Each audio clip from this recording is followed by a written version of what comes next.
Hello, ladies and gents, boys and girls, people of all ages, sexualities, and identities, and welcome back to another series review. And today we're back with Good Omens Series 2.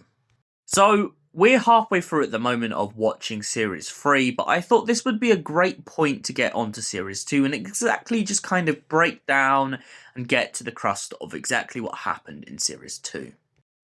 Crowley and Aziraphale are spending their time like normal. They're just getting on with things at this point. When all of a sudden, the Archangel Gabriel decides to come down to Earth and pretty much mess up their plans. However, Aziraphale suddenly feels sympathy for Gabriel. Why?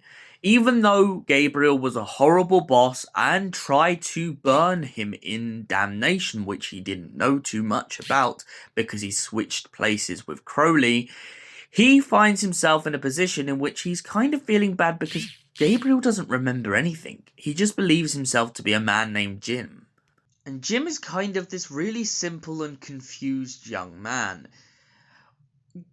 Aziraphale reminds him that his name is Gabriel and then tries to change it to Jim because he knows that if the angels from heaven find out, he will be in very big trouble. And so him and Crowley come up with an idea to essentially hide away from hell and heaven in this kind of predicament once again. However, it doesn't quite go to plan, as when they begin to look through the past of Gabriel and a lot of their own escapades, everything begins to become darker and darker for the pair of them. For starters, Aziraphale goes back in time and remembers the events of what happened back with the story of Job. Now, Job was God's favourite person on earth. However, his children were a little bit big-headed, but let's not get into that. Job is punished by hell/heaven for essentially trying to question God. And so his punishment is to essentially have wrath brought down on him and all of his livestock and children slaughtered. However, it turns out that Crowley's not as cruel as they may think, and he's disguised all of the animals as chickens and disguised all of the children as newts. Then Aziraphale gets them to perform what he calls a miracle by pulling out ribs from Job and brings his children back to him, claiming that they were his new children, not his original children, because if that happened, the Almighty and everyone involved would get very annoyed. The second event that Crowley and Aziraphale begin to remember is the event in Scotland. It turns out that a young Scottish lass has been living poor on the street ever since the depression and everything that's going on. The only way for her to get a pretty penny is to sell the dead bodies of the people around her to a doctor in hopes that she can move forward and live. At one point during a grave robbery, her friend gets shot and she gives her body to the doctor. Unsatisfied with what's happening with all the dead bodies, she tries to kill herself, but Crowley manages to convince her out of it by drinking the poison and getting Aziraphale to essentially give her lots of money.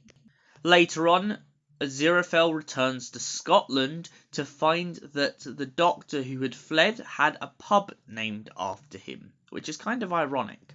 It also turns out that Gabriel, before he lost his memory, seems to have gone to this Scottish pub and has this fascination about having the jukebox play one song.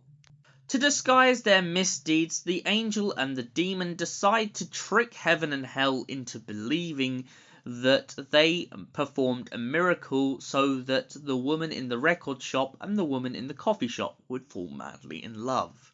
At the end of the episode, they are called out for this by the pair, even though it kind of worked. The forces of heaven and hell begin to get closer, however, and closer. They soon learn that Gabriel's essence has actually been trapped inside of a fly the whole time, and Gabriel had an escape plan after questioning everything that was going on in heaven.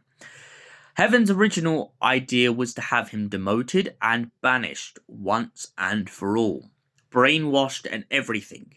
However, Gabriel didn't like this answer, so he stored his memory in a fly, all because he fell in love with a demon in hell.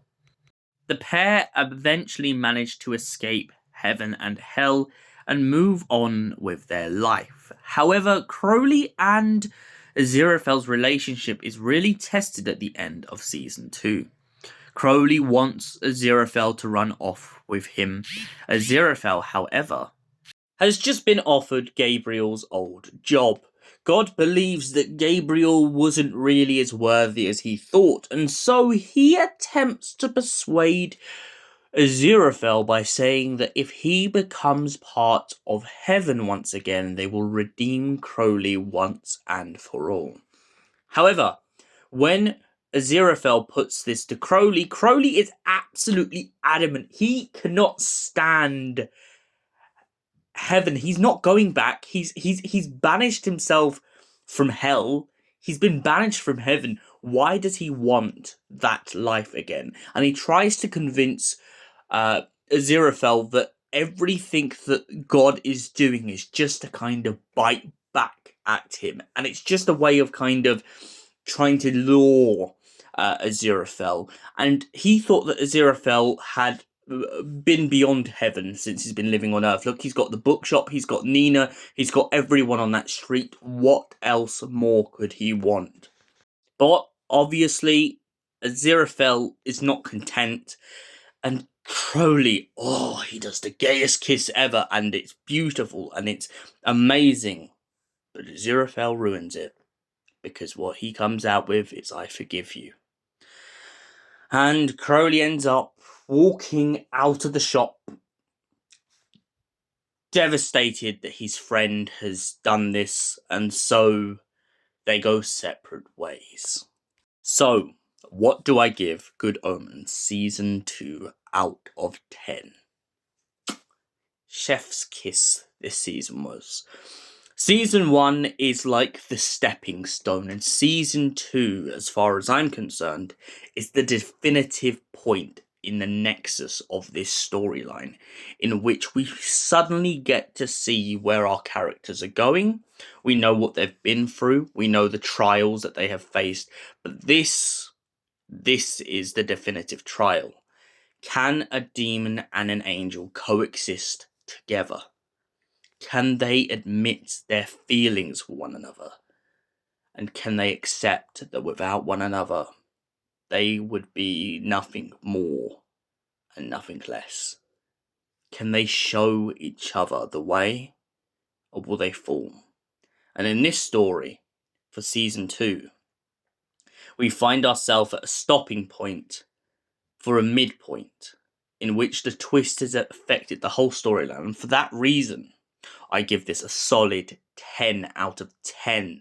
Michael Sheen and David Tennant's performances are absolutely outstanding in this season. And that's why I give it the 10 out of 10. Thank you for watching, and we'll see you in the next Good Omens review. Until then, goodbye, stay beautiful, you beautiful people, and keep being who you are, because who you are is beautiful.